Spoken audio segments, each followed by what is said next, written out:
For more on today's speech and the decision to close Guantanamo, we turn to Shayana Kadidal. He is a senior managing attorney with the Guantanamo Project at the Center for Constitutional Rights, and he has represented a number of Guantanamo detainees.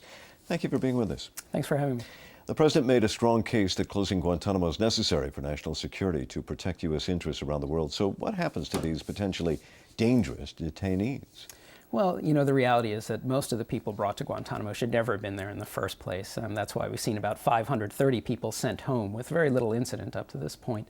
The president did announce today that there was a category of detainee who he thinks is basically too dangerous to release but can't be tried, and that he wants to create some sort of legal system to hold on to these people potentially. How many are we talking about in that category? Well, that's the thing. You know, we've always thought that out of the 240 or so left, maybe only 24 were really worthy of being tried on sort of international terrorism charges in criminal courts. The question is really how many people does the president think really fall within a category that can't be charged but are worthy of being detained. You know, and the problem is that our legal system has never allowed the executive to detain people solely on a prediction of what they might do in the future without showing that they've done something wrong in the past. We feel that allowing the president to do this, even if Congress passes a statute authorizing it, is really just taking Guantanamo and recreating it on shore under the cloak of legality. Well, do you think that President Obama made a convincing case that the plan, which includes, of course, bringing those suspects to the U.S., would not endanger national security? Well, I think he made a very convincing case as to the opposite, which is that keeping Guantanamo open damages our national security, that it is a recruiting tool for our enemies, and that it makes our allies less willing, our natural allies less willing to cooperate with us.